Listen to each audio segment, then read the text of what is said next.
of the originals and Julie Plec, they're getting ready. They're getting all set up within their location. So we're going to be coming to you live in just a few minutes.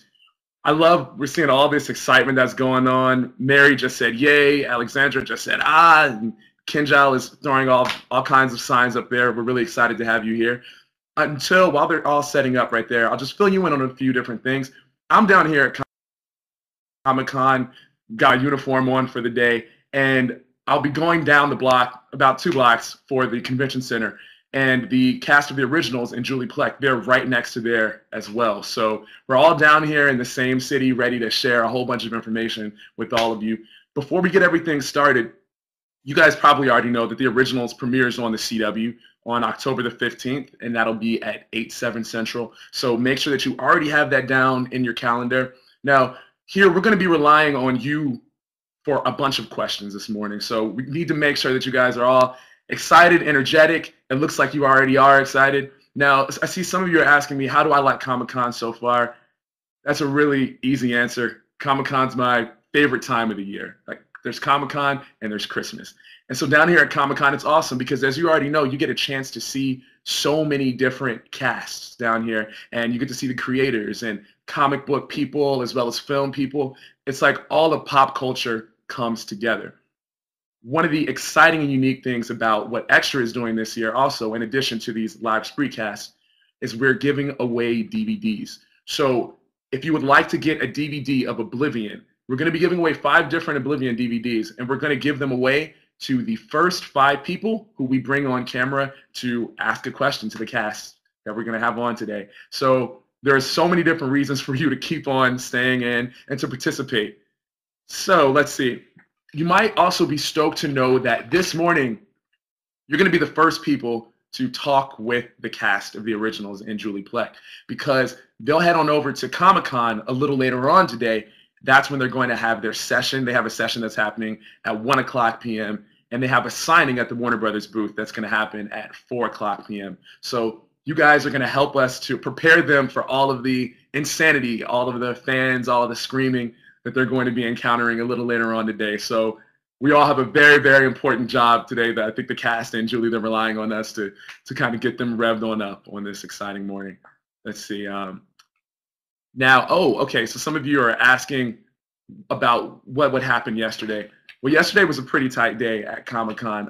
I'll give you an idea of what's going on the floor. So there's a few booths that just stand out because they're huge, like ginormous. They have multiple stories within the convention center. And one of them is a booth that I hang out at for most of the time and that I MC at. And that's the Warner Brothers booth. And so are there any fans of The Big Bang Theory or Nikita? Let's see, The Following. Game of Thrones. Game of Thrones came through yesterday, and that cast was so incredible. They spoke to the fans as we were setting everything on up. They signed so many different autographs. You guys know Jon Snow was there, Daenerys was there, all of them. It was just pretty fantastic to see how much the fans love them. Also, right before Game of Thrones, Veronica Mars was there. Like, Veronica Mars was crazy because you had so many people that were stoked that the show is now going to become a movie. And so the cast was there to sign autographs, and they gave a lot of love to the fans that happened to be the ones who put in a lot of money on Spreecast. Excuse me, who put a lot of money in on Kickstarter in order to create the budget for the film. By the way, Veronica Mars raised more than $5 million on Kickstarter. Like, it's unbelievable, and it's because of fans, people like us who put in the money because we really cared about it. Now, coming up today at Comic-Con, not only will the originals be at the Warner Brothers booth, but I see a lot of you are typing about the Vampire Diaries right now. The Vampire Diaries will be at the Warner Brothers booth as well today, so we're going to try to get some info from them. Supernatural is going to be at the booth on Sunday, but today also we've got Arrow that's going to be there. Looking forward to see what's going to happen with Person of Interest. We did a Spreecast for Person of Interest a little while ago, so that's coming. So all of this in preparation. Just got a notification that the originals will be there in a few minutes. I promise you, they're coming straight to you. Let's see. Do you all have any other questions about what happens to be going on down at Comic-Con? Want to know about any of the parties that are happening, or anybody that you really want to see, or any shows that you watch that you're wondering if they might be at Comic-Con? All right, Cameron is asking, are there any crazy costumes? Yo, Cameron, there are tons of crazy costumes. And I've been watching the local news down here, and they keep on focusing on like these insane costumes. A lot of people put a lot of time into creating these things, and they look professional. So I give mad props to all those people out there that have taken the time to put in costumes. There's been a lot of Wonder Women around. I saw a bunch of Batmans. They've got the classic Batmans as well as the current Batmans around. Let's see. Any Damon costumes? I have not seen any Damon costumes yet, but we'll probably get to see the real Damon today when he comes to the booth. Let's see. Oh, what about Jared Padalecki's birthday yesterday? Yeah, Laura, you're right. Jared Padalecki did have his birthday yesterday. I know that there was a celebration, people saying happy birthday to Jared. He's down here, ready for Comic-Con. Let's see. Have you seen any Once Upon a Time costumes? I haven't seen any Once Upon a Time costumes yet, but I have seen the Once Upon a Time booth. And at the Once Upon a Time booth, it looks kind of like Captain Hook's ship. So it's huge, and people can walk into the booth and do some different things in it. I haven't been in there yet, but it's one of those big booths that you can see as soon as you enter the floor. Let's see, Captain Hook. We got a Captain Hook fan there. Let's see. Oh, the biggest movie trailer to be shown. Gosh, today is a big, big day for movies here at Comic-Con. Warner Brothers has a panel where they're going to be showing a bunch of stuff from upcoming Warner Brothers movies. I don't even know all the trailers that they're going to be showing there, but it's going to be breaking news for sure. There's something down here called the Godzilla experience, where people can walk into a building and it kind of puts them into the world of Godzilla. I know that that's something that's brand new and that's huge. So looking forward to seeing even more about what happens with Godzilla. What kind of information do we end up getting later on? So yeah. Oh, some of you said that you like my shirt. My shirt, this is my uniform shirt for Warner Brothers when I'm working at the booth. You can see it right here. This is Warner Brothers Comic-Con 2013. It's a good time to be down here. But the cool thing is, regardless of wherever you are right now, you get to also be a part of this Comic-Con experience because it's all about the fans. Let's see. Greetings from Poland. Oh, welcome, Poland. We're so glad that you're joining us. We hope that your connection is all good. Let's see. Hey, what's up, Brazil? See you out there too. Oh my gosh, look at that. I believe that I see Julie Pleck there. I see, okay, we've got some of the originals. Awesome. Okay, fantastic. Does everybody out there see what we're all seeing? Okay, yeah, judging by all the comments that are popping up, I think it's good. Now, this is a blast. First of all, welcome, cast of the originals and Julie Pleck. Hi. One of the exciting things about this is that there's so much action-packed right now that we have to have 2 additional screens in order to capture all of the coolness that's happening with the cast of the originals and Julie. I've never done anything like this before. It's super great, really cool. Well, then in that case, this is. Yeah. It's a terrible idea to have actors interviewed with screens where they can look at themselves while they're talking. Whose idea was this? Not distracting at all, right? No. Well, since this is the first Spreecast for a lot of us, and as well, I know that for a lot of the cast down there, this is also your very first Comic-Con. I want to let everyone go through and just say what's up to the fans, introduce yourselves, as well as talk a little bit about your character from the originals. Pass the mic. Oh, CMD. Oh, okay. Who's going first? Gillies. Well, I guess I'll go first. He's a pro. Oh, Daniel Gillies. Hi, my name's Daniel Gillies. I play Elijah on the upcoming show, The Originals. And you want me to describe my character? Oh boy, it's early. I'm so glad you're going first, by the way, because I'm just gonna sort of take what you say and improve it. It's only going to get better. It's only going to get slowly, incrementally, exponentially better. So Elijah is sort of I often refer to him as sort of like the consigliere of the family. He's his brother Klaus and he are seeking to make this new empire within New Orleans, a place which, according to legend, Klaus, played by the wonderful Joseph Morgan, established. I don't even have to introduce myself. It's all done. Set up, hundreds of years ago, and now we've come to sort of reclaim our kingdom. But first, we sort of have to usurp it from the clutches of this handsome gentleman over here, who also doesn't need to do anything now because I'm doing the whole job. This is Marcel, who's working in conjunction, with a special supernatural power which we cannot disclose right now. And he's kind of conquered the witches. And is there anything else I need? Have I left anything undone? Anyway, my character Elijah is the brother of Klaus. Klaus is kind of like the furious king, and I'm the one who kind of has to wrangle him in and hopefully get his mind aligned with the ultimate purpose, which is to strategically take back New Orleans. Oh yeah! Wow. I mean, how do I drop the mic? I mean, that's it, right? I'm Joseph Morgan, and I play Klaus. He's half werewolf, half vampire. Yeah, I mean, I don't know what to tell you about the story that wasn't already covered by my consigliere.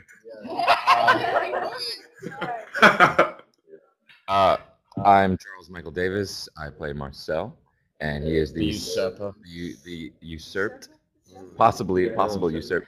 And he's the self-appointed king of New Orleans. And I'm going to pass it to my constituent. Okay, baby, let's go. Come out with a word. I'm Baby Tonkin, and I play Haley, who is a werewolf who has got herself in a little bit of a tricky situation. She's pregnant, and I don't have any big word to add to that because you guys have said it. You're going to be dealing with the Machiavellian instinct. Machiavellian?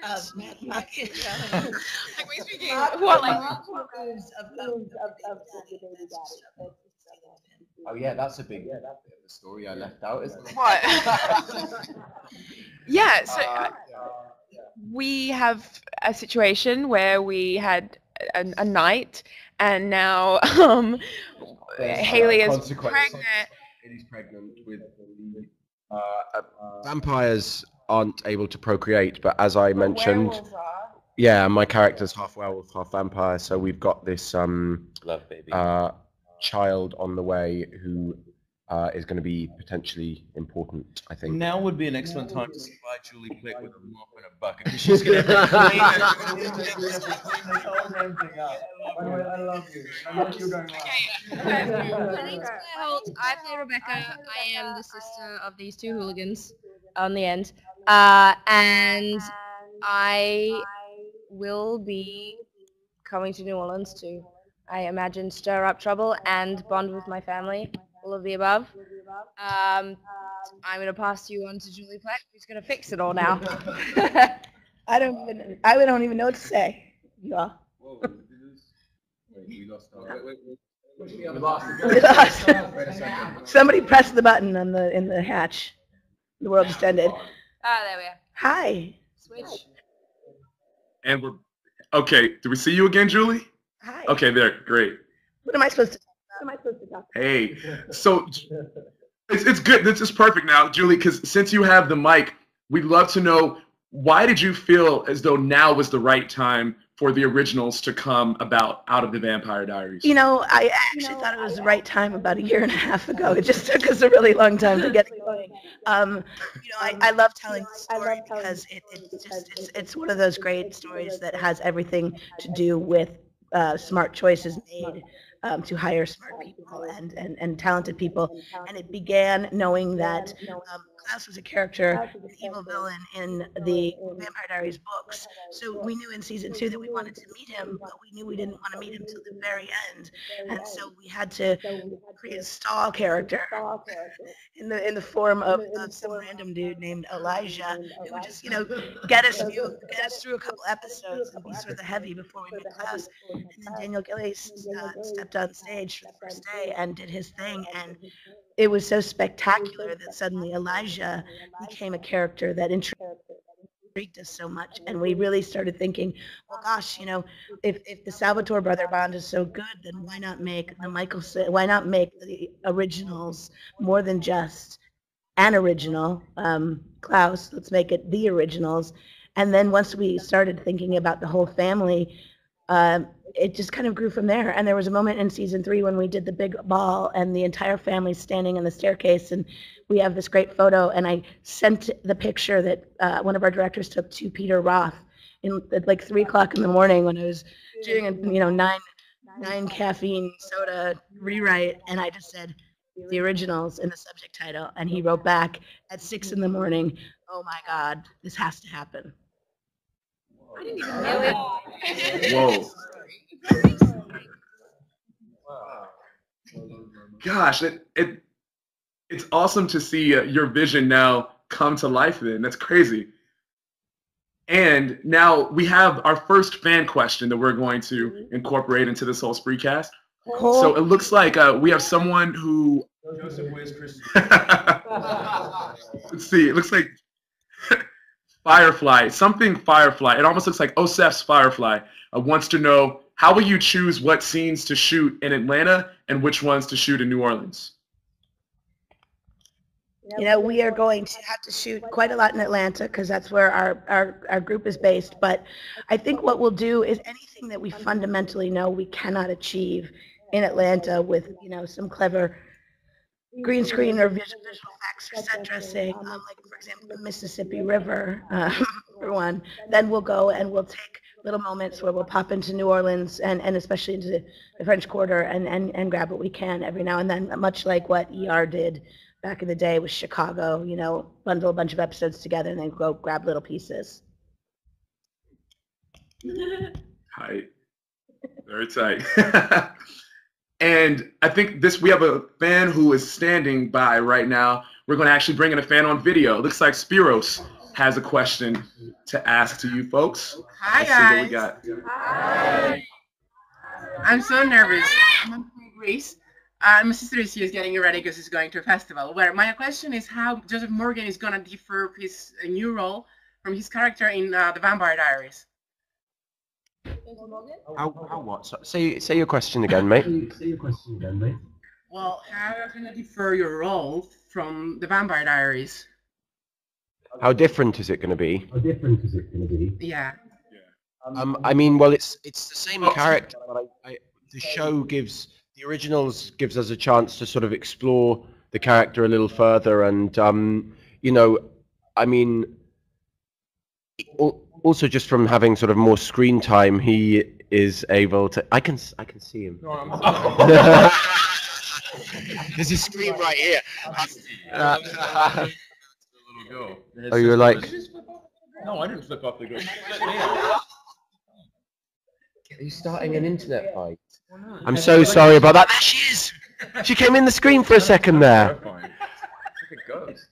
It's the same character, but we're just going to expand upon it. We're going to see more sides to him, and just kind of he will evolve as we have more time to spend with him, as will his whole family and all of the characters on the show. So I'm looking forward to a lot more fun on it. What just happened? This is chat roulette.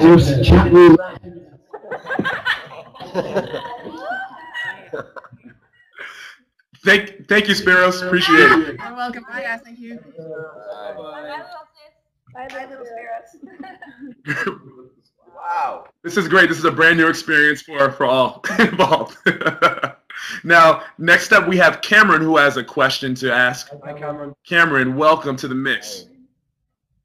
So my question's a little bit similar, but I was just wondering, how are the characters, I know Phoebe's character didn't really get to be fleshed out a lot while she was on The Vampire Diaries, so I'm just wondering how the characters' roles will change by being in the new setting. I think what's so cool about this show is it's giving all these characters an opportunity to really explore their history, and I think especially with Haley, a lot of the situations that she got herself into in Vampire Diaries, they came from a place and reason, but we haven't yet explored her past and her family and why she's made some good, bad decisions that she has over the course of, you know, her life. And I think that's so cool about having a new show and having like the time in each episode to really find out more about every character. And I'm really excited in particular to find out more about, especially Haley's family life and why she is where she is right now without, you know, knowing who her parents are and what happened to them many years ago. That. Yeah, I think there's this moment that we actually cut out of the pilot, which was it was actually my favorite moment of the whole thing. But when we were trying to cut it down to get to the right length, it was the one thing that could go without hurting the story. And it's Elijah walks Haley out of the tomb in the cemetery, and she seems kind of quiet, and he just looks at her very concerned, and he says, "Are you okay?" And she says, "Well, I came here looking for my family, so I guess you should be careful what you wish for," and just walks away. And it's so sad because she's this girl who's just trying to figure out where she came from and ended up now an accidental mother. And so a lot of, for her character specifically, it's going to be dealing with, you know, I didn't even have parents that were good to me or loved me or even wanted me, and here I am with this child that I'm not so sure I want either, you know. And I think we're all so excited as writers to be able to really dig into that character. Thank you. Bye. Thank you, Cameron. And now we've got time for one more fan question. Coming up next, we've got Mac. What's up, Mac? It was Matt.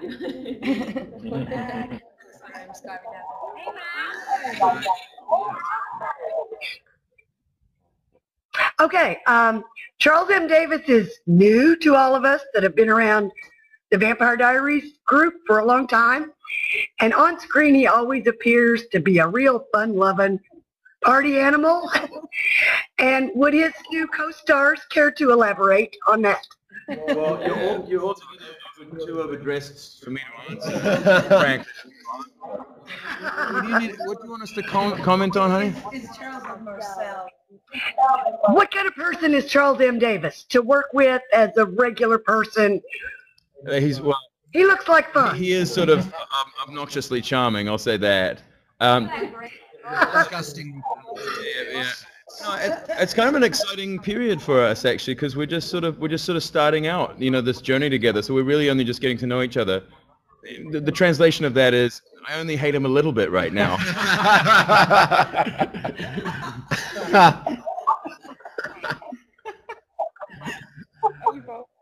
Yeah. No, I don't hate him as much as Daniel does. I actually quite like him. But, you know, by the end of the season, I feel like my hate will have had a chance to grow and sort of become a hateful tree. When I've already measured the dressing rooms to make sure mine is slightly bigger than his. He's terrific to work with, and we had a lot of fun doing the scenes that we did. And you know, for me, because we're playing this rivalry, and he's playing such a kind of charismatic character and such a popular character amongst the other vampires, I can really use the jealousy that I feel in real life of him to and just put that straight on the screen. So yeah, it's a fun process. Defend yourself, Charles. Cool. I think everything they said is true, and will probably come to be. Yeah, I'm just having fun. It's a great experience. It's a great cast, so I feel very fortunate. So I can't help but have fun. They make it easy, no matter what they say. I take it all as compliments. You look lovely, by the way. Great. Thank you. See, he's still got it on right now. Still.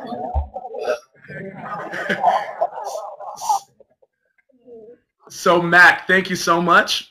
Have a great night or day. Excuse me. Enjoy the rest of your day. Now, it's come time for us to, we've got to let the cast and Julie go. They've got a full Comic-Con day ahead of them, including a panel and signing where they'll be able to meet even more fans. But we want to thank everyone out there in the Spreecast land for joining in on this, and remind you that the originals premieres on the CW on October the 15th at 8/7 Central. So tune in. And for more information, of course, head on over to cwtv.com. Can we get a great wave from all of you to the rest of the Spreecast audience? We appreciate you all. Great. Thank you.